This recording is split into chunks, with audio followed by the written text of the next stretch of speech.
ప్రతి ఒక్కరికి అండదండగా ఉంటాం, గట్టిగా నిలబడతాం. చిన్నయ్య గారు కానీ దివాకర్ అన్న కానీ ఇక్కడ ఉండే నాయకత్వం అంతా బ్రహ్మాండంగా ఉంటాం. నేను అన్ని గమనిస్తున్నా, ఏ అధికారి ఏం చేస్తుండో, ఏ నాయకుడు ఏం చేస్తుండో, ఏ లోఫర్ గాడే, లుచ్చగాడే, లఫంగగాడు ఏం చేస్తుండో అన్ని రికార్డు చేస్తున్నా. నేనేం మారలే. 40 ఏళ్ళు దాటిన పడినాయి, 40 కోట్లు పడ్డాయి. బ్లడ్ అట్లనే ఉంది, ఒరిజినాలిటీ అట్లనే ఉంది. ఆ ఉద్యమ స్ఫూర్తి ఏం తగ్గలే. సమయం సందర్భం అంతే. We have to wait for our turn అంతే. మన సమయం కోసం మనం కొంచెం ఓపికగా ఉందాం. ఇందారం నుంచి మొదలుకొని సూపాక దాకా, చిన్నబెట్పల్లి నుంచి మొదలుకొని ఇక్కడెక్కడ చివరి గ్రామమైనటువంటి గూడెం దాకా మంచిర్యాల అసెంబ్లీలో ఎవడెవడు ఏమేం చేస్తున్నా అన్ని లెక్క పెట్టుకుంటున్నా, అన్ని గుర్తు పెట్టుకుంటున్నా. అది రాజకీయ నాయకులు కానీ అధికారులు కానీ, వాళ్ళు మంచిగుంటే మనం మంచిగుంటాం. వీళ్ళు ఇంకోటి కూడా చెప్తున్నా, మీరు మంచిగుంటే మేము మంచిగుంటాం. అనవసర లొల్లిలు మాకు, అనవసర గొడవలు మాకు ఇష్టం లేదు. మేము కూడా మీకు సమయం ఇస్తున్నాం. ప్రజలు ఓట్లు వేసిరు, మీకు అవకాశం ఇచ్చారు, అధికారం ఇచ్చారు, మంచిగా అభివృద్ధి చేయరు, మంచిగా సంక్షేమం చేయరని మేము కూడా కొంత టైం ఇవ్వాలని మేము కూడా టైం ఇస్తున్నాం. మాకేం సాధారణంగా కాదు.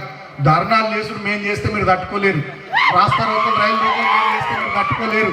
ఇక మేమే గొడవలకు రోడ్ల మీదకి వస్తే మీ అయ్యే తరం కూడా కాదు. మీరు పోలీసులను పెట్టుకో, మిలిటరీని పెట్టుకో, దిగితే మీ తరం కాదు, మీరు అడ్డుకోలేరు, మీతో కాదు, మీరు కంట్రోల్ చేయలేరు. రోజు మంచిర్యాల జిల్లానే వార్తలలో ఉంటుంది రాష్ట్రంలో.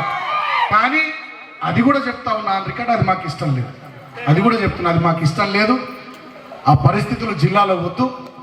జిల్లాలో అధికారంలో కాంగ్రెస్ పార్టీ 3 ఎమ్మెల్యేలు ఉన్నారు. మంచిగా పనిచేయరు, మంచిగా కృషి చేయరు. ప్రజలు ఏ నమ్మకంతోనైతే మీకు అవకాశం ఇచ్చారో దాన్ని నిలబెట్టుకొని ప్రజల కోసం పనిచేయరు. 6 గ్యారంటీలు అమలు చేయరు, 420 హామీలు అమలు చేయరు, గా పని చేయరు. కానీ భూ కబ్జాలు చేయకూడదు. ఇచ్చిన హామీల మీద శ్రద్ధ పెట్టురు, కానీ వాళ్ళ వీళ్ళు ఇల్లు ఊలగొట్టుడు మీద దృష్టి పెట్టకూడదు. ఇచ్చిన హామీల మీద శ్రద్ధ పెట్టుర్రి, అవి ఇంప్లిమెంట్ చేసే పని చేయరు. కానీ సోషల్ మీడియాలో పోస్టులు పెట్టే కార్యకర్తల మీద కేసులు పెట్టకూడదు. ఇలా మీరు ఏమేం చేస్తున్నారో 100% మళ్ళా వచ్చేది మా ప్రభుత్వమే. కేసీఆర్ ముఖ్యమంత్రి. కేసీఆర్ ముఖ్యమంత్రి అయితే అక్కడ నడిచేది ఎవరిది? మరి ఎటు పోతారు? అధికారులు ఎటు పోతారు? నాయకులు ఎటు పోతారు? నేను పదే ఈ విషయం ఎందుకు రిపీట్ చేస్తున్నట్టే, ఎవడెవడైతే అధికార మదంతో, అధికారం మత్తులో ఉండి ఎక్కువ డ్రామాలు చేస్తున్నారో, అమెరికాలో పోయినా, దుబాయ్లో పోయి దాక్కున్నా, ఆస్ట్రేలియాకి పోయినా గల్లా బట్టి పుంజుకొస్తాం. బిడ్డ అనుకుంటూరేమో వీళ్ళు ఏమంటలేరు, ఏం చేస్తలేరు. పాపం దివాకర్ రావు ఒక్కడే అయింది, చిన్నయ్య ఒక్కడు, ఏ ఒక్కరు కానీ సాటుకు అందరం మాట్లాడుకుంటున్నాం. ఇప్పుడు మన సమయం కాదు సార్, కొంచెం ఓపిక పడదామని అందరం ఓపిక పడుతున్నాం. గొడవలు, శాంతి భద్రతలు ఇక్కడ దెబ్బతినడం, గొడవలు కావడం, ప్రశాంతమైనటువంటి వాతావరణం చెదిరిపోవడం ఇష్టం లేక మనమే ఓపిక పడుతున్నాం. చెన్నూరు నియోజకవర్గంలో 163 మంది మీద కేసులైనవి. నేను బయటకు చెప్తలే. మంచిర్యాల అసెంబ్లీలో చాలా మంది మీద కేసులని, ఇంకా కొంతమంది జైళ్ళలో ఉన్నారు. బెల్లంపల్లిలో కూడా దాడులు అయితే ఉన్నాయి, కేసులు అయితే. ఇది మంచి సంస్కృతి కాదు, ఇది మంచి సంప్రదాయం కాదు. జిల్లా ప్రజానీకం కూడా ఆలోచన చేయాలి. విలేకరులు, మీడియా మిత్రులు కూడా, బుద్ధిజీవులు, మేధావులు, జిల్లాలో ఉన్నటువంటి వాళ్ళు అందరూ ఆలోచన చేయాలి. ఒకనాడు కల్లోలిత ప్రాంతంగా ఉన్నటువంటి ఈ ఏరియా అంతా ఎన్కౌంటర్లతో దద్దరిల్లిన ఏరియా, అనుమానాలతోని, హత్యలతోని అట్టుడికినటువంటి ఏరియా. అటువంటి ఏరియాలో కేసీఆర్ గారు తెలంగాణ సాధించిన తర్వాత ప్రశాంతమైనటువంటి వాతావరణంలో 10 సంవత్సరాలు మేము ఇక్కడ పరిపాలన కొనసాగించినాం. నేను ఎంపీగా ఉన్న ఒక ఐదేళ్ళు ప్రభుత్వ విప్పుగా జిల్లా పార్టీ అధ్యక్షుడు ఉన్నా. మేము అనుకుంటే ఎవరిని పడితే వాడిని లోపలైపోదుమా, రోకల్ బండలు ఎక్కియాలంటే ఎవరిని పడితే వాడిని ఎక్కిపోదుమా. నన్ను కూడా చాలామంది తిట్టిరు, సోషల్ మీడియాలో తిట్టిరు, మీడియాలో తిట్టిరు, వ్యతిరేకమైన వార్తలు రాసిరు, అంగడంగడి ప్రెస్ మీట్లు పెట్టిరు, ఏది పడితే చేసిరు.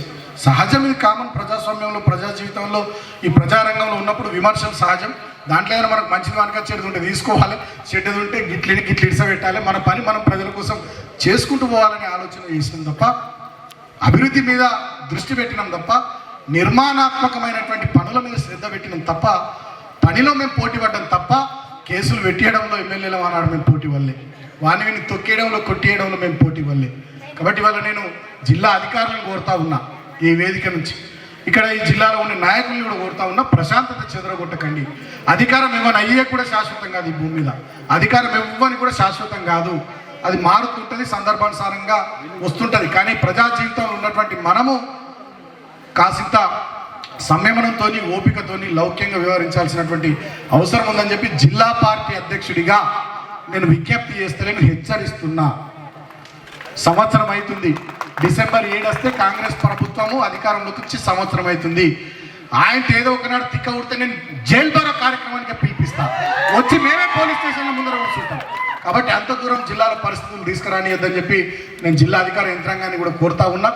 జిల్లా అధికార పార్టీ నాయకులకు కూడా నేను చెప్తా ఉన్నా, ఇది మంచి పద్ధతి కాదు అని చెప్పి కోరుతూ, ఇవాళ ఇంత పెద్ద ఎత్తున మీరు అందరూ వచ్చి మంచిగా సంతోషకరమైనటువంటి వాతావరణంలో ఈ కార్యక్రమం చేసుకున్నారు.